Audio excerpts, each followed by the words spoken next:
twongeye turatomboye bana b'Imana kuba duhamagana Nyagasani ku neza ye, ku izina ry'Imana Data na Mwana na Roho Mutagatifu, amen.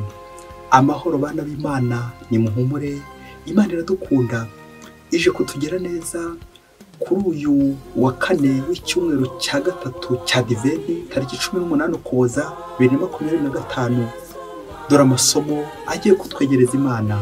Isomo rya mu gitabo cy'umuhanuzi Yeremiya, umutwe wa 23 umurongo wa 5 kugeza ku wa 8. Igihe kiregereje uwo n'Uhoraho bivuze, maze nzagoborere Dawudi umumero, umwuzukuru w'indahemuka, azaza ari umwami ufite ubushishozi kandi uharanira ubutabera n'ubutungane mu gihugu. Ku ngoma ya Yuda izarokorwa, maze Isiraheli iture mu mutekano. Izina azitwa Niri, Uhoraho niwe butabera bwacu. Ni koko igihe kiregereje uwo n'Uhoraho bivuze, maze wowe kuzongera kuvuga ngo Uhoraho ni nyir'ubuzima, we wakuye Abayisiraheli mu gihugu cya Misiri. Ahubwo bajye bagira bati, Uhoraho nyir'ubuzima, wakuye urubyaro rw'Abayisiraheli mu gihugu cyo mu majyaruguru no mu bindi byose yari yarabatatanirijemo, kugira ngo abatuze ku butaka bwabo. Iryo ni ijambo ry'Imana. Zaburi ya 72, ubutabera buzasagamba n'amahoro asesure.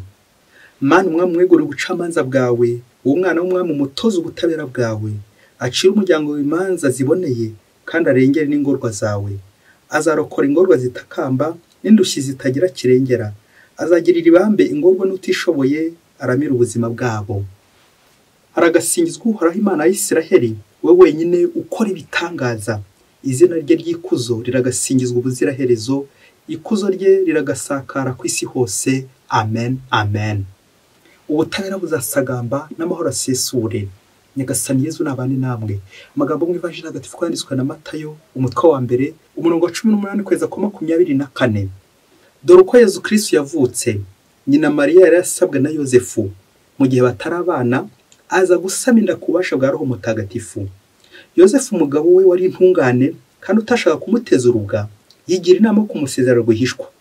Igihe arakibizirikana, umumarayika wa Nyagasani amubonekera mu nzozi, aramubwira ati, Yozefu mwana wa Dawudi, witinya kuzana umugeni wawe Mariya, kuko asamye ku bubasha bwa Roho Mutagatifu. Azabyara umwana uzamwita Yezu, kuko ari we uzakiza umuryango we ibyaha byawo. Ibyo byose ariko byabereye kugira ngo huzuzwe ibyo Nyagasani yavugishije umuhanuzi ati, dore umukobwa w'isugi agiye gusama inda, maze azabyara umuhungu, nuko bazamwita Emanueli, ari byo kuvuga ngo Imana turi kumwe. Yozefu akangutse abigenza uko umumarayika wa Nyagasani yamutegetse, nuko azana umugeni we. Iyo ni Ivanjili Ntagatifu. Yozefu akangutse abigenza uko umumarayika wa Nyagasani yamutegetse, nuko azana umugeni we. Amen, amen, amen. Bayoboke b'Imana, nimugire amahoro. Aha tugeze ni kuri buri munsi. Fungura buri munsi, ufungure buri munsi, ufungurire abandi buri munsi, ijambo ry'Imana buri munsi, ineza y'Imana buri munsi. Muri iyi minsi mikuru ya Noheli, utangire nawe ujye gufungurira abandi, ubafungurire, hanyuma unabafungurire bamererwe neza kubera impuhwe z'Imana. Niba Nyagasani cyaguhaye, tangira utekereze ku bandi muzasangira Noheli, dore ko Mesiya yegereje. Ikimuzanye no gusangira n'abakene, gusangira n'imfungwa, gusangira n'abanyabyaha, gusangira n'abandi bose bahaye akato bari kure y'Imana. Nawe se bari kure y'Imana dusangire. Nicyo Nyagasani kimuzanye kugira ngo tubeho neza. Amasomo twateguriwe nadufasha kuzirikana ku buzima bwa Yozefu. Uko Yozefu yabanye na Bikira Mariya. Hari imigenzo ya gipfura nza gutindaho. Imigenzo yaranze Yozefu bigatuma ubuzima bugenda neza. Mu migenzo yose nza gutindaho, ndaza gutinda ku mugenzo w'ubudahemuka. Ana watumye cyane cyane Yozefu ashobora ruriya rugo akaba na Bikira Mariya, kuko bari indahemuka. Yozefu udahemuka, udusabire natwe kugenda mu nzira z'Imana. Ngukure ko tujye kuganira hamwe n'amasomo kuba indahemuka. Ese uri indahemuka? Ngingo remezo yacu. Ngo umunsi umwe hirya kure cyane muri Afurika, ngo indaya barayibajije bati, ukurikira nawe iki kiganiro wasanga nawe hari aho ujya indaya umunota umwe, isaha, umunsi, icyumweru, cyangwa ujye gusenya ingo z'abandi. Nuko indaya barayibaza bati, wandaye gucyo usenya urugo rw'abandi? Nuko ngo indaya irasubiza iti, none se si gahunda ya leta yo gusenya ingo zose ziri mu manegeka? Bayoboke b'Imana, Yezu Kristo akuzwe. Iyi ndaya ni nkaho yavuze iti, usenya urwego mutiza umuhoro. Nawe ndagusaba gukinga ugakomeza indaya ziraha zitaza kugusenyera ngo nawe uri mu manegeka. Dufite ingo nyinshi ziri mu manegeka muri iyi minsi, dufite imihamagaro myinshi iri mu manegeka idafashe, ndetse n'abandi benshi cyane bariho nabi, bariho bababaye. Kubera iki? Kubera ubuhemu. Ibukiro rya kabiri mu bikiro y'urumuri, Yesu agaragaza ububasha bwo mu bukwe bw'Ikana. Dusabe inema kubaho mu budahemuka. Amen, amen, amen. Nawe wongere ucunge urugo rwawe rukomeze. Indaya ziri gutembera, ziri kugenda zizerera, zishaka ahantu zasenya, zango ziri mu manegeka, zango zirara zishya, zango ziri ku manegeka. Nawe ucunge niba urugo rutari ku manegeka, izi ndaya zitaza gukwinjirana, kuko ziracunze kugira ngo ziguhemukire. Gahunda y'abandi, gahunda ya leta, ingo zitariho, ingo ziri mu manegeka. Dusabire ingo zacu, imihamagaro yacu iri mu manegeka. Aho bose tuba turi Nyagasani muri aka kanya. Iyo dutangiye kuzirikana kuri ba Yozefu, ejo twazirikanaga ku mateka, nanjye kuvuga shaririye, yewe mabi, page noire, abantu bose Nyagasani yanyuraho, ariko dutangazwe nuko Nyagasani yabizeye kandi bari abanyabyaha. Imana yageze kwa ba Yozefu na Bikira Mariya igiye gutagangara. Nawe nanjye rero icyo dusabwa uno munsi ni ukurangamira ubuzima bwa Yozefu, washoboye kunyura Imana ikamwizera. Kubera iki? Ni indahemuka. Yozefu ni indahemuka. Ubudahemuka n'ubu tugiye kuranga. Ubudahemuka bwe nibwo tugiye kwibandaho. Bavuze ibintu byinshi byaranze Yozefu muri Novanjiri. Isomo rya mbere riratubwira inzu ya Dawudi izaturuka mu mucunguzi.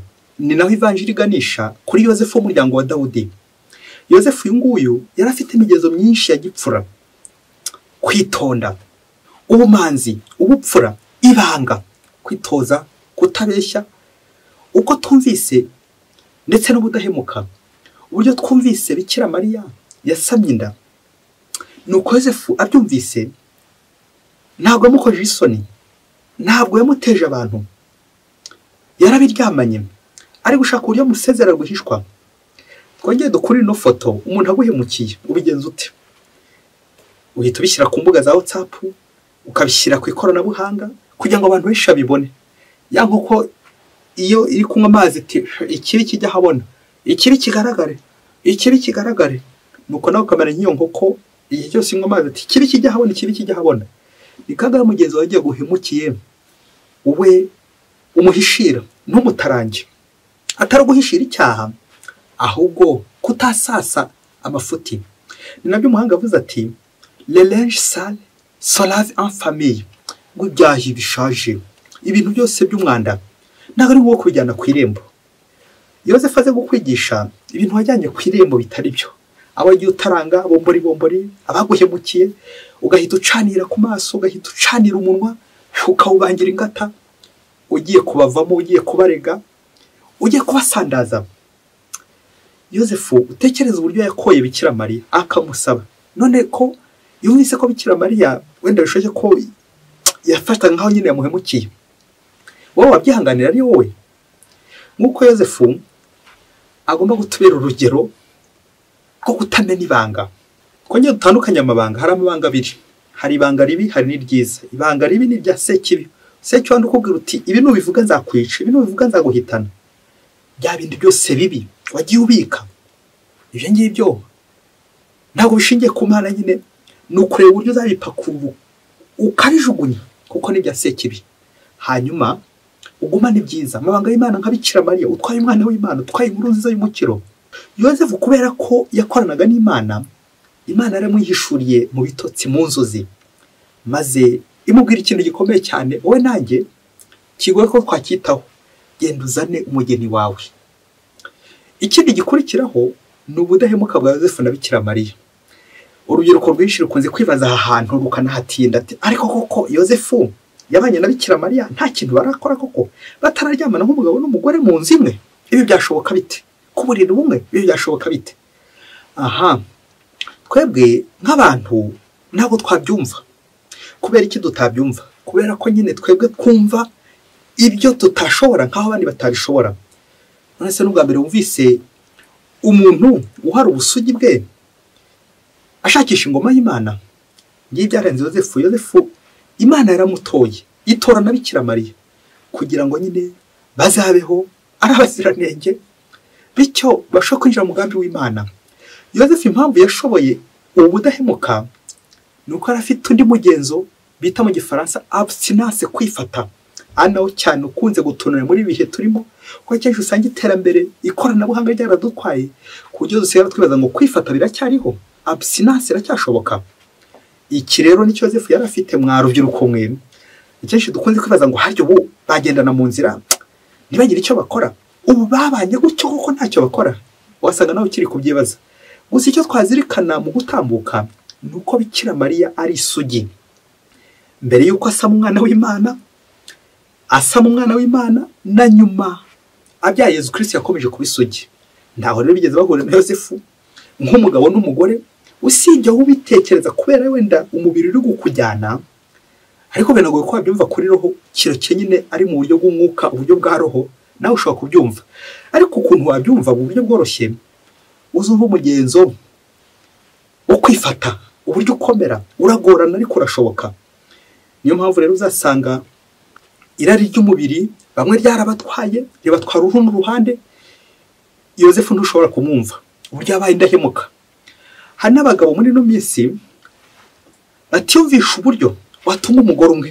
Niyo mpamvu uzumva mu kwivuga bamwe bati mfite umwana umwe, mfite n'umugore umwe, cyangwa mfite abana babiri, mfite n'umugabo umwe cyangwa babiri.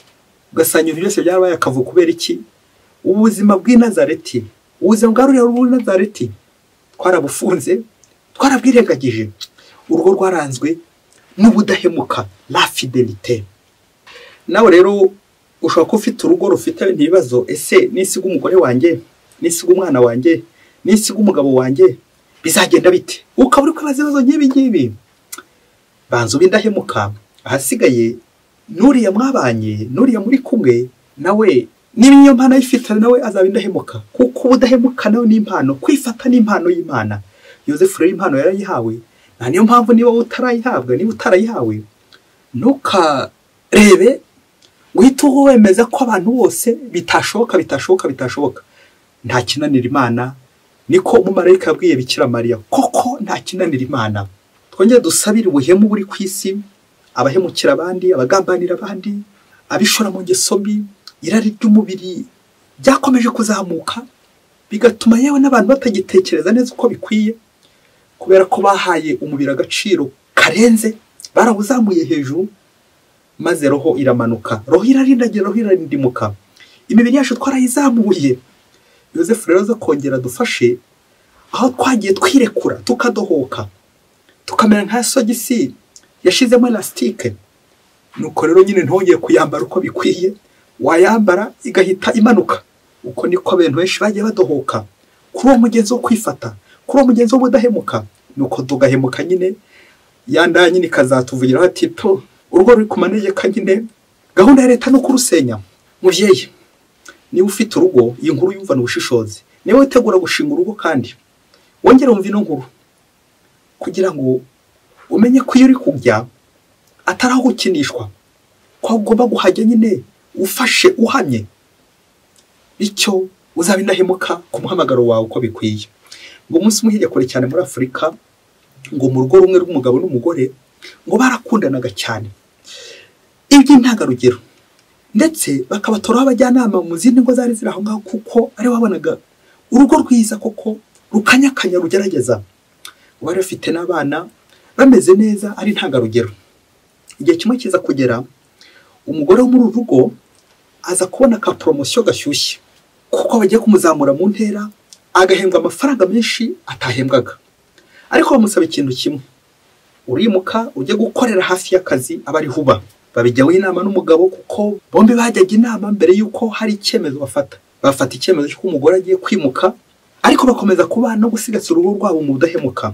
Ubwo umugore arimuka, zibaye ingo zingahe? Zimaze kuba nyine ingo ebyiri muri rwa rugo rumwe. Umugore ajya gukora akazi kamuha agafaranga menshi cyane.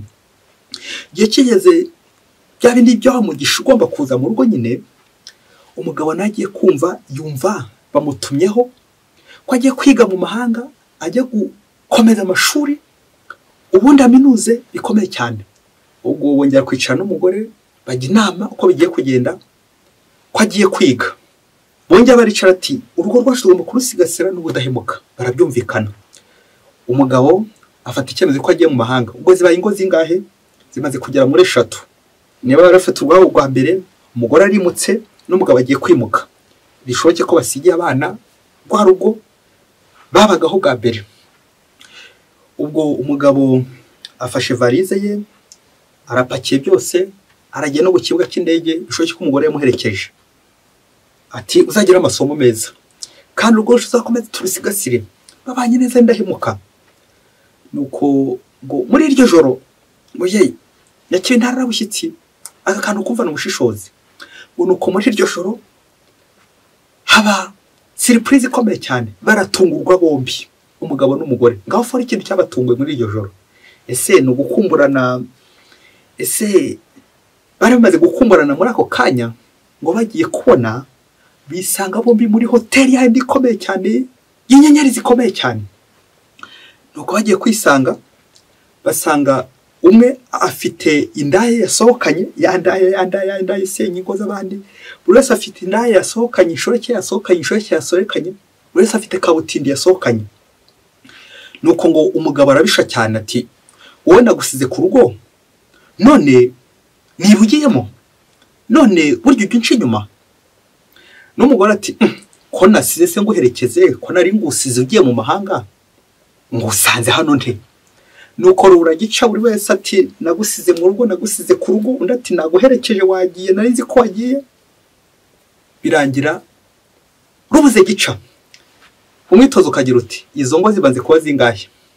Niba zari 3 ariho twari tugeze, byatangiye ari rumwe, zikomeza kuri 2, zibe 3, ubu zigeze kuri zingahe? Bishoboke ko zimaze kurengana 5. Zango kuko buri wese nyine afite urugo, afite n'urundi, bazajya kujya muri rwa rugo rw'abana babo neza babana inzara ibishe, amavunja bishe, ibibazo bibishe, kuko buri wese nyine ari kumanyura iwe, cyabindi yuko nyine usenyurwe umukiza umuhoro. Ntuze kongera kumbaza niba aka kazi umugore azakagumaho kandi kamuhaye promotion ishyushye, niba uyu mugabo azakomeza akajya mu mahanga kujya kunonosora amashuri ye. Ntuze kumbaza niba za nshoreke zabo buri wese aze kurekiye. Ntuze guhita wimbaza, ahubwo ukomere ku budahemuka bwawe, ukire ariko wibuka gukinga, kuko ahangaha hari ibisimba byinshi cyane bishobora kwinjira mu rugo rwawe. Bayobokera Imana nimugira amahoro. Ese urugo rwawe nawe rujya rwiyambaza urugo rw'i Nazareti, Yosefu, Mariya na Yezu, kugira ngo rukomere, cyangwa rwiyambaza Cyohoha, rukaba rwaragiye muri Cyohoha, rukaba ruri ku manegeka, rukaba rugiye gusenyuka, za divorce za gatanya zikuvuza ubuhuha. Kubera iki? Muyambaje nyine Cyohoha, kudohoka bitabuze. Ese umugabo agusize ku rugo ashobora gusanga utararusandaza? Ese umugore agusize wenyine yazasanga ntawe uri kumusasira uburiri? Ukomeze ubyibazeho, ubwo buhemu bwagiye bukwira, aho usanga abashakanye bahozanya ku nkeke, intambara ni nyinshi, umutekano ni muke, ibibazo ni byinshi, ahantu habuze amahoro. Kubera iki? Habuze umugenzo wo kwifata, abstinence. Buri gihe umugenzo wagusize uhita wumva ya vide, cya cyuho uza kugisiba, ugashaka buri gihe gushyira mundi. Wamenye ko umwanya ari w'Imana se. Burya umuhanga navuze ati igihe cyose nta muntu wundi turi kuganira, turi kumwe, uwo mwanya ni w'Imana.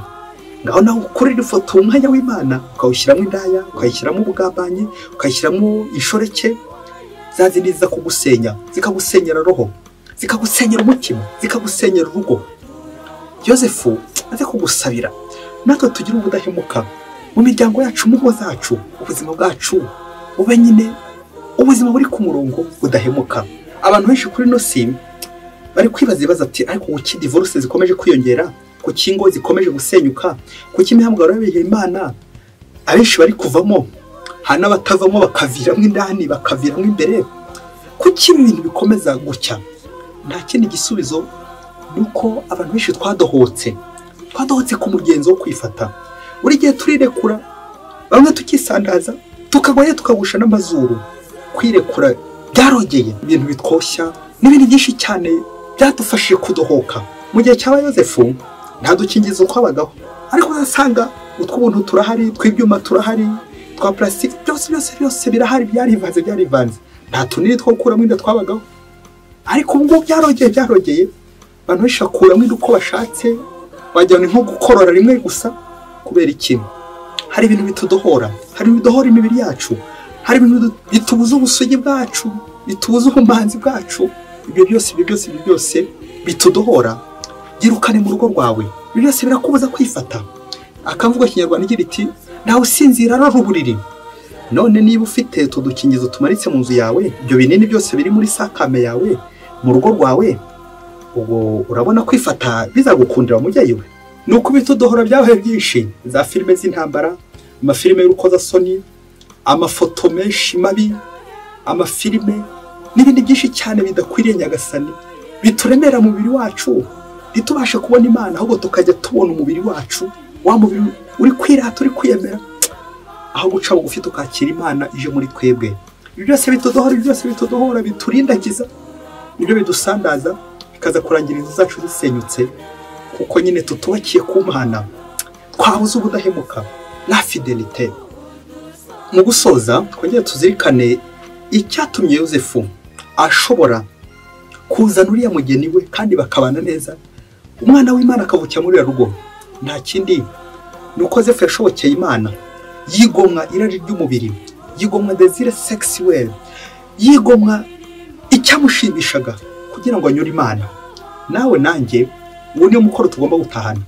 Ese ni iki wakwigomwa kugira ngo umubiri wawe ugororokere Imana, roho yawe irangamira Imana? Yamvuga umuhanga igira iti il faut se dégager pour mieux s'engager. Ni ngombwa kwitaza no kwitazanura kugira ngo ushobore kugororokera Imana, ureke Imana igukoresha igikoresho cy'Imana nka Yosefu. Kubera iki? Kwifata buri munsi. Ngo uyu muti tujye gusorezaho nawe ufate 3 ku munsi nko muganga yandikira umurwayi ibinini. Kwifata mu gitondo, kwifata ku manywa, kwifata nijoro, ibyo bizagufasha kwifata ubuzima bwose, ubindahemuka mu muhamagaro wawe, mu rugo rwawe, mu byo ushinzwe. Wigana Yosefu mutagatifu dusabire. Mwese Imana ibahe umugisha. Imana Data na Mwana na Roho Mutagatifu. Amen. Padiri Musumukuru Ladislas wa Diocese ya Cyangugu.